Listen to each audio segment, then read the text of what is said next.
January 1892. By the fourth day of the blizzard, Raven's Crossing was disappearing. The storm had simply erased it. Across the valley, roofs groaned under immense weight. Barns vanished beneath rising drifts. In town, families burned their last firewood, huddled in freezing darkness. Yet a strange rumor drifted through the whiteout. A faint light was still burning high on the ridge. Most dismissed it. Nothing could survive up there. Not in this.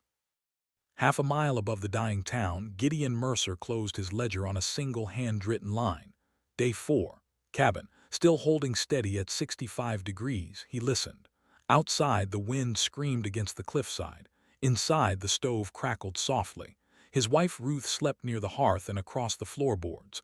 Brass lay completely still. The old cattle dog had not made a sound since the storm began. He didn't pace or watch the door. He simply rested as if the mountain had already decided their fate.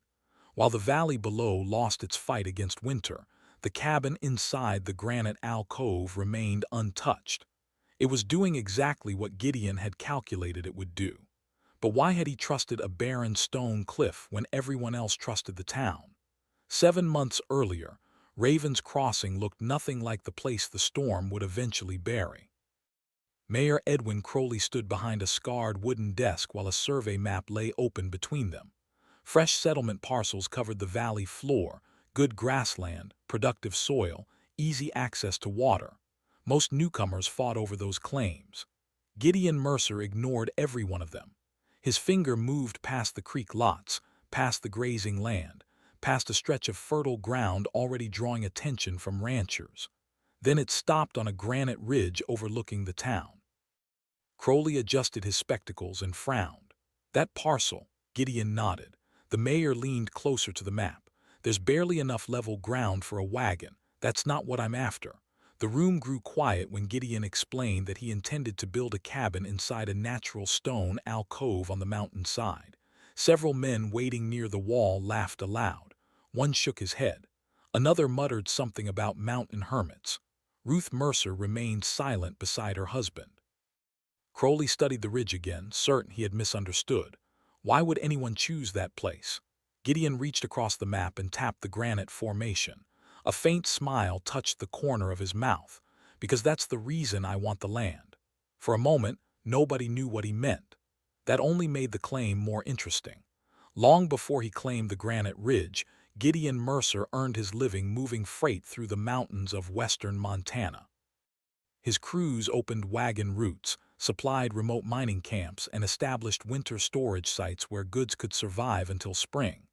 Years spent in high country taught him lessons that maps rarely showed. Snow rarely landed evenly. Wind rarely traveled in a straight line. One ridge could strip itself bare, while another collected drifts taller than a wagon. Certain rock formations bent the air. Others broke it apart. A few created pockets of remarkable calm. Gideon called those places the quiet side of the mountain. Brass had followed those cold trails, watching Gideon study the paths of the wind and the subtle lines of old snow. Ruth was the first to hear the idea. The daughter of a stonemason, she understood rock and knew that trapped moisture, not the cold, was the true enemy of timber. When Gideon described utilizing the natural alcove to avoid fighting winter directly, she did not laugh. She asked about drainage, studied his sketch, and trusted his observations. Where others saw only a barren cliff, Gideon saw a shelter. A week after claiming the parcel, Gideon and Ruth climbed the granite ridge, carrying little more than a notebook, a measuring chain, and a lunch pail. The stone alcove looked unimpressive from a distance. Up close, it told a different story. The opening faced southeast. Morning sunlight reached deep into the recess. Above it, a massive granite overhang projected several feet beyond the face of the cliff, creating a natural roof. The back wall consisted of solid stone. Centuries of weather had already tested it. Gideon spent most of the afternoon studying details other people would have ignored. He watched how the wind moved across the ridge. He checked old snow lines trapped in cracks. He examined patches of dry lichen growing on the rock. Each observation pointed toward the same conclusion. Winter rarely entered this space directly. Ruth knelt near the ground and brushed away loose gravel with one hand. The soil underneath was firm and dry, that mattered. Moisture ruined more frontier homes than many storms. Gideon unfolded a rough sketch and marked where the cabin would stand. Not against the mouth of the alcove. Farther inside, protected, sheltered, using the mountain itself as the first wall, most settlers built houses that faced winter head-on. They spent every cold season fighting wind, drifting snow, and temperature swings. Gideon envisioned something different. The cabin would not carry the full burden. The mountain would absorb much of it first. Ruth studied the drawing for several moments before adding a suggestion of her own. If we raise the floor on stone piers, she said, air can move underneath. Gideon nodded. That would keep ground moisture away from the timbers. By sunset, the system already existed in their minds. Granite for mass, a sun pocket for warmth, a wind shadow for protection. The cabin itself would simply connect those advantages into a place where people could live. News traveled quickly in Raven's Crossing. By the second week, people were making special trips to the ridge just to see the strange project for themselves. One afternoon, Silas Voss, the wealthiest cattle rancher in the county, rode up on a polished bay jelling and studied the granite alcove from the saddle. A grin slowly spread across his face. "I've got a cattle barn worth $4,000, he said. "With the money you're putting into this place, you could build 2 real houses." Several men laughed. Silas swept an arm toward the cliff. "Instead, you're moving into a hole in a mountain." Gideon continued marking foundation lines with a measuring rod. The reaction only encouraged the crowd. Before long, new nicknames began circulating through town. Some called him Mountain Mole. Others preferred Stone Hermit. The most popular was Mountain Fool. Gideon heard every one of them. The granite ridge offered no opinion. Not everyone arrived looking for entertainment. A few came because they genuinely believed the project would fail. Among them was Elias Hart, the most respected builder in Raven's Crossing. He spent nearly an hour walking through the alcove before speaking. "Stone holds moisture," he said at last. "Moisture destroys timber. Give this place a few winters and you'll be replacing half the frame." His concerns continued. Air circulation, snow accumulation, ice formation, even the possibility of shifting pressure from freeze-thaw cycles inside the rock. Each objection came from experience. Gideon listened carefully and answered each one. He described airflow paths, drainage channels, the elevated floor, the sheltered orientation of the alcove. Hart remained unconvinced. Before leaving, he rested a hand on one of the foundation posts. "You've built wood against stone," he said. "Eventually, the stone wins." Afterward, Gideon returned to work. The discussion stayed with him much longer than the laughter had. By late summer, the project had become part of everyday conversation. School teacher Clara Whitlock mentioned it during a lesson on frontier progress. To her, the cabin represented a step backward. Civilization moved toward towns, roads, and larger buildings. Living inside a mountain seemed to belong to an earlier age. Mayor Edwin Crowley voiced a different concern. He warned that unusual construction could create safety problems for future settlers. More than once, he hinted that Gideon's residency claim might face additional review if the project proved hazardous. Meanwhile, a new phrase entered local speech. Whenever someone turned a simple task into a complicated one, people called it pulling a Mercer. The joke spread faster than the facts. Only one person seemed more interested in observing than judging. Abigail Reed, the town's postmistress, listened quietly whenever the subject came up. She never joined the laughter. She simply remembered what everyone said. On some evenings that made Gideon feel more alone than open ridicule ever could.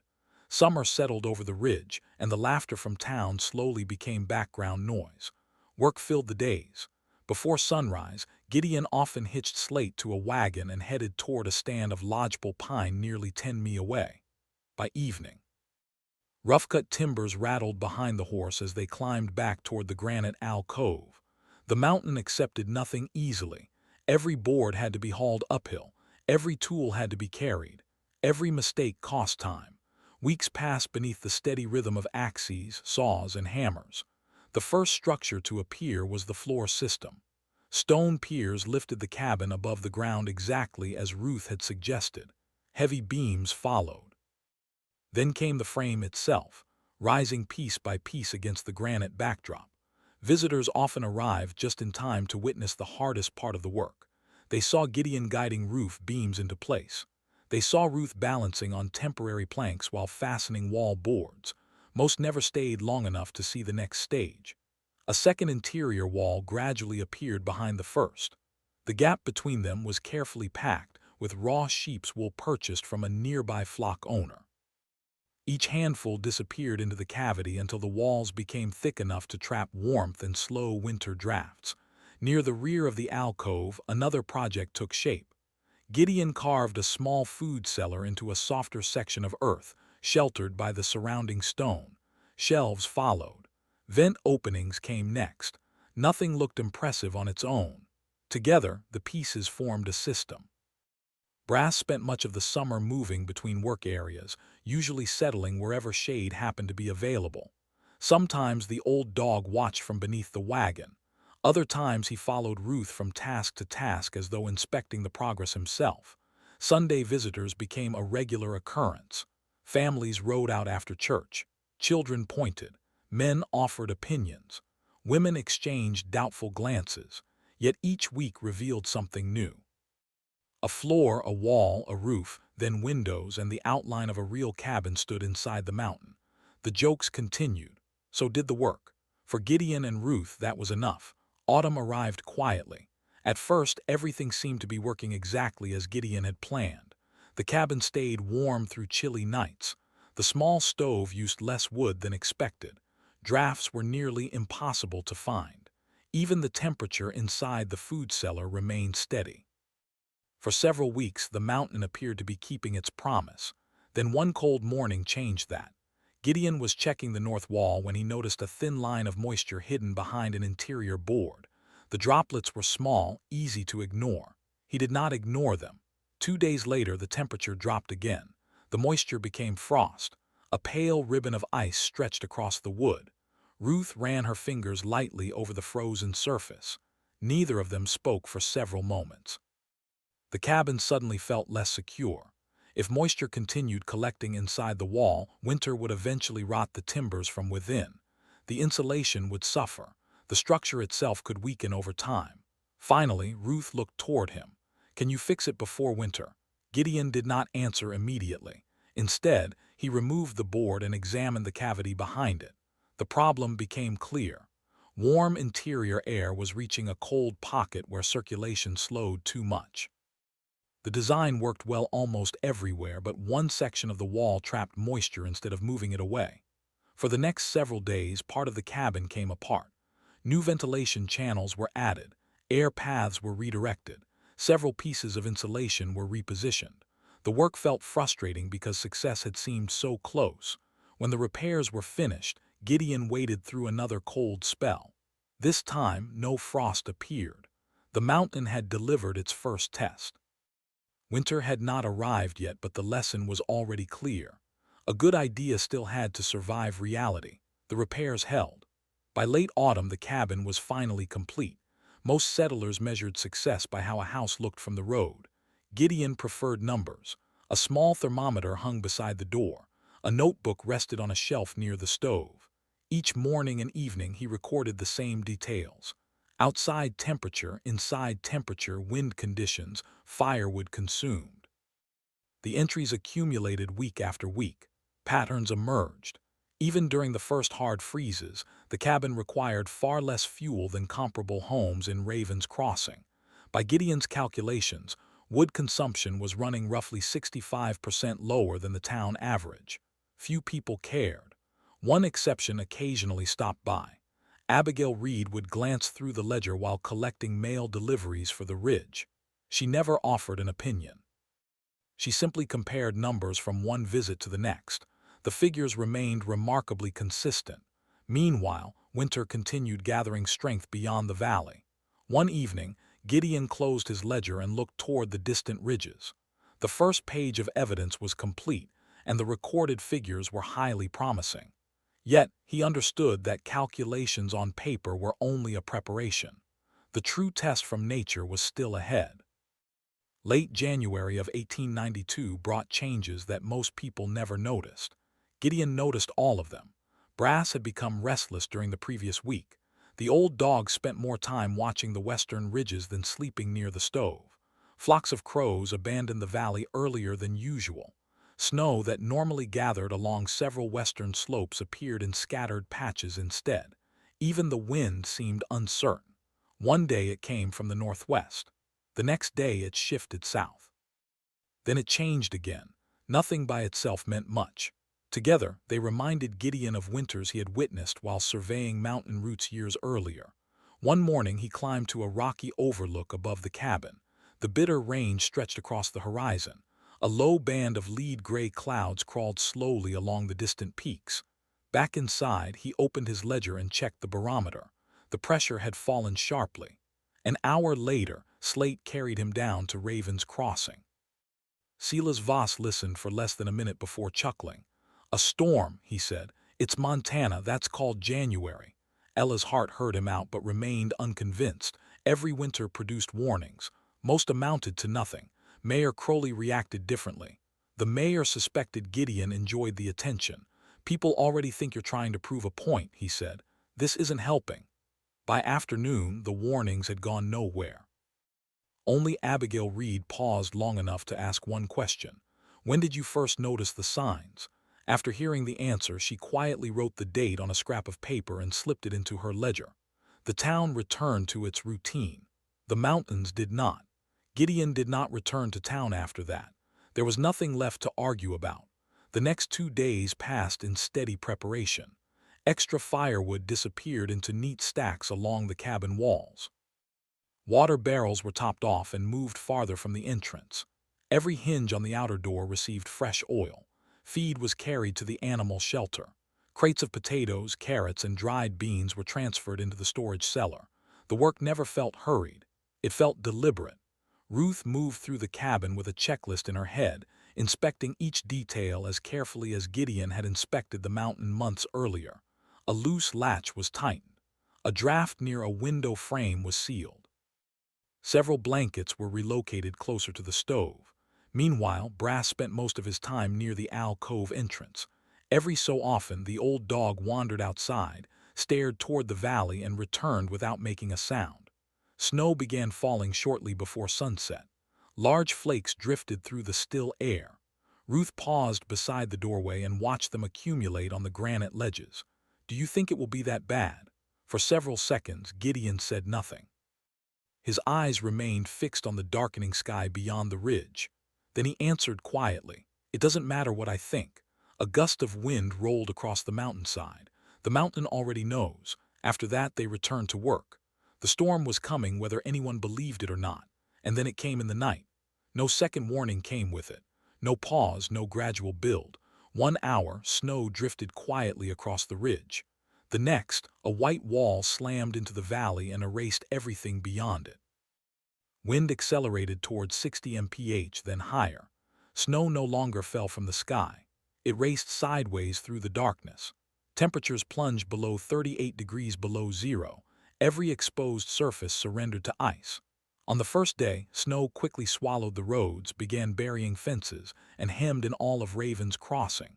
Windows cracked beneath the pressure of the cold. Barns groaned whenever a strong gust struck their walls.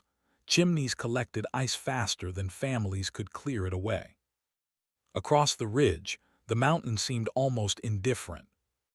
The cabin inside the granite alcove remained remarkably stable. Each morning, Gideon checked the thermometer hanging near the door. The reading barely moved. The stove consumed wood at the same measured pace recorded in his ledger before the storm arrived. Warm air circulated through the cabin exactly as intended. The repaired wall remained dry. In the shelter beyond the cabin, Slate stood calmly chewing hay. Nearby animals settled into the routine of eating and resting throughout that afternoon.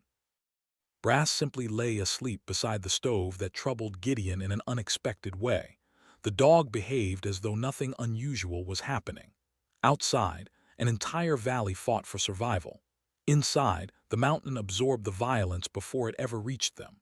The wind screamed across the ridges day and night. Deep within the alcove, the granite answered with silence. That silence became harder to ignore with every passing hour because the mountain was not resisting the storm. It was simply enduring it. By the second day, the storm stopped feeling like weather. It felt like pressure, relentless pressure. Snow driven by powerful winds piled against buildings faster than people could remove it. Every drift created another obstacle. Every obstacle trapped more snow.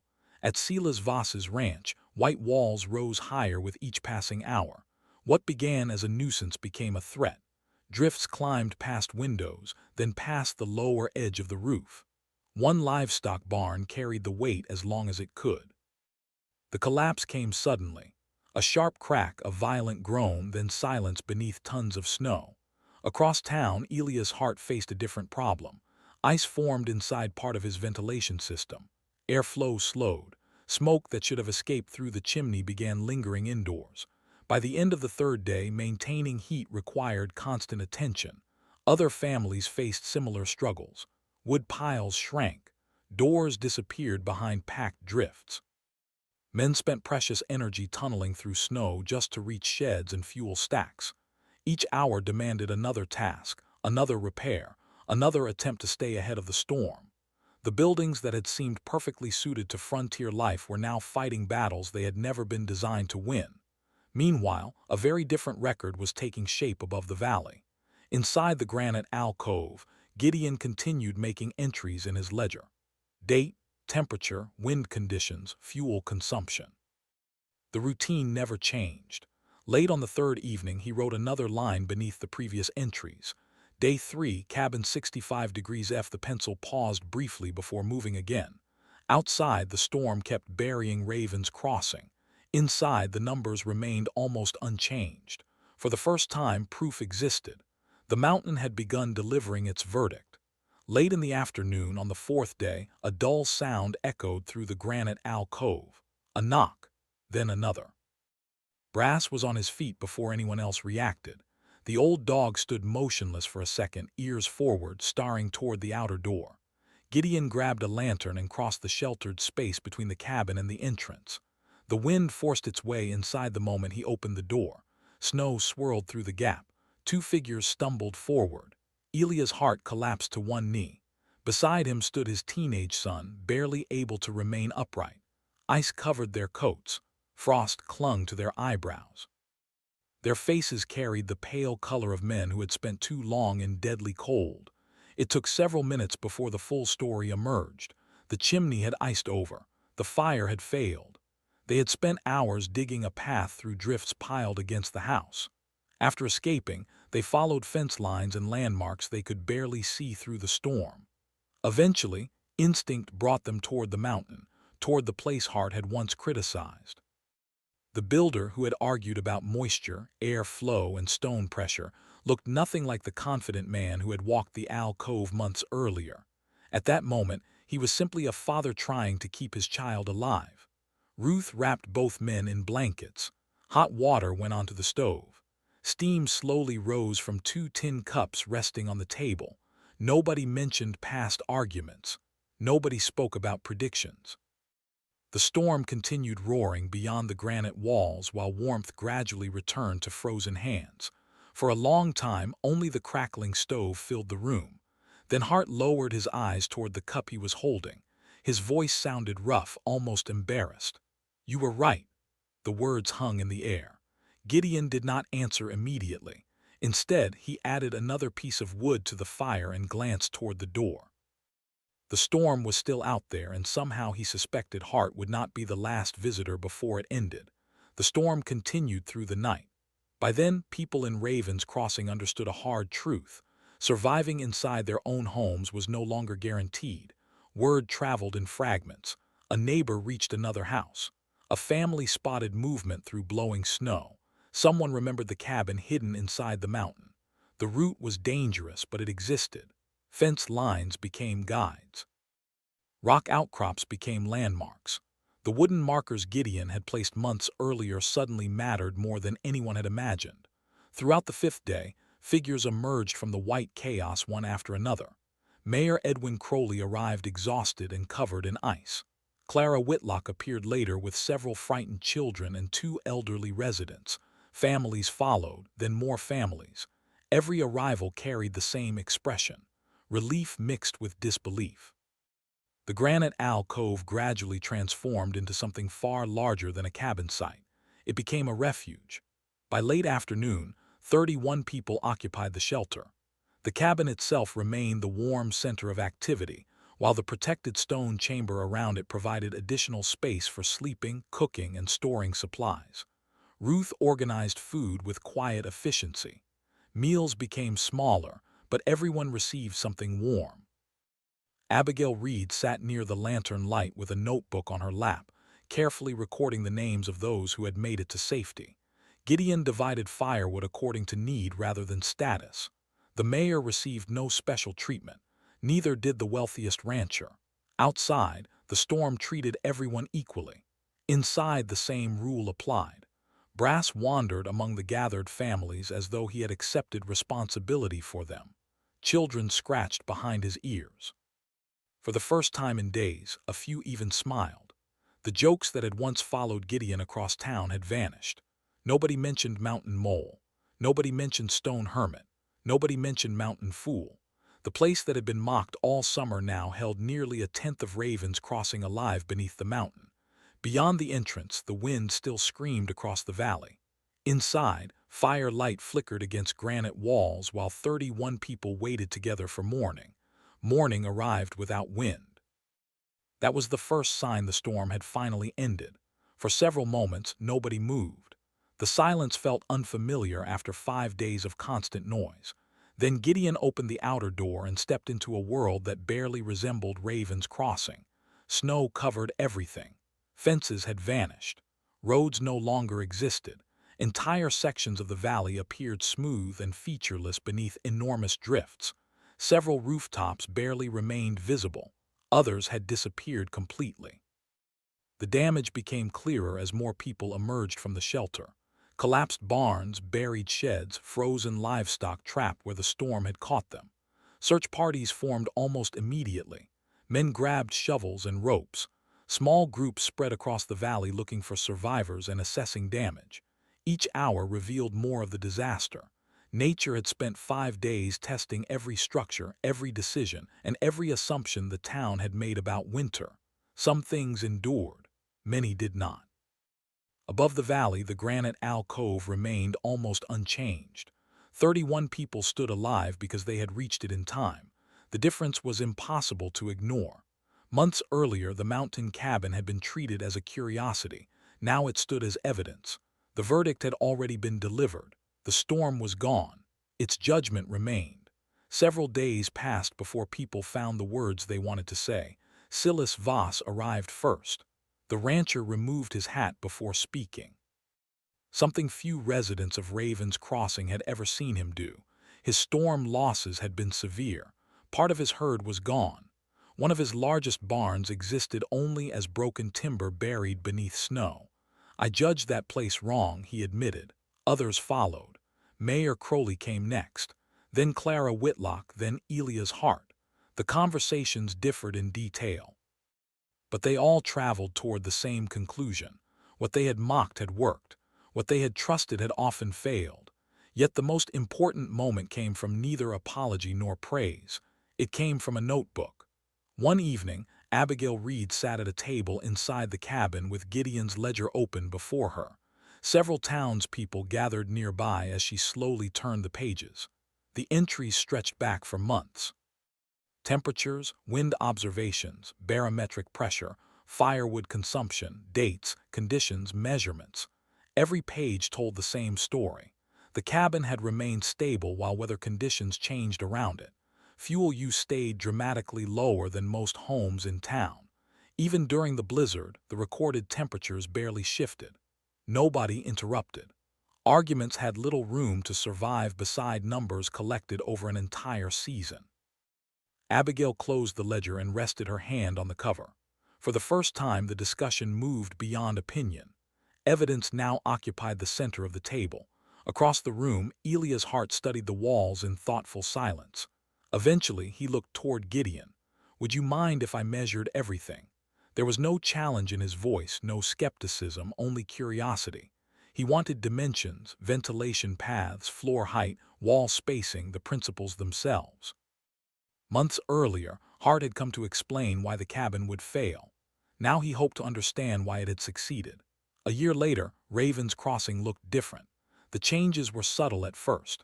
New homes appeared along sheltered slopes instead of exposed flats.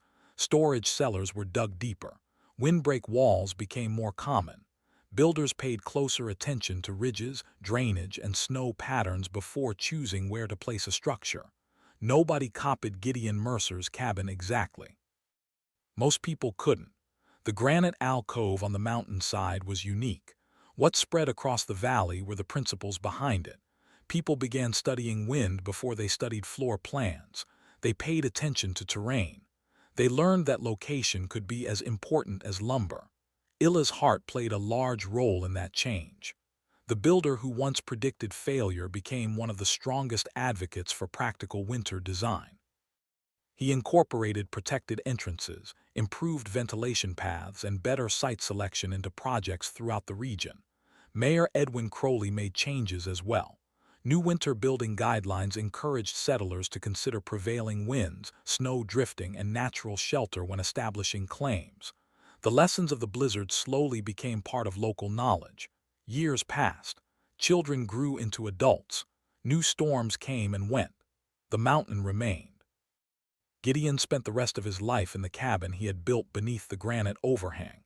Ruth remained there beside him through the passing seasons. Visitors still climbed the ridge from time to time, usually to ask questions or study details that had once been ridiculed. Brass stayed with them for many years. When the old dog finally died, he was buried on the slope facing the alcove entrance. The spot overlooked the valley he had watched through countless winters. Eventually, Gideon's own life came to a quiet end inside the same cabin. Ruth lived several years longer. Afterward, the community raised a modest bronze plaque near the entrance to the granite shelter. The inscription avoided grand titles. It did not describe a genius. It did not celebrate a hero. The words were simpler than that. He listened where others argued. The mountain answered. Time continued moving forward. Snow returned every winter. Wind still crossed the ridges. The valley changed. The mountain barely did. Even decades later, visitors stepping into the granite alcove noticed something remarkable. Outside, conditions shifted constantly. Inside, the temperature remained steady in a way that felt almost timeless, much as it had on the day Gideon first stood there with a notebook in his hand, studying the stone and wondering why the wind seemed to lose interest in that particular place. The answer had never belonged to him. It had been waiting in the mountain all along. He simply took the time to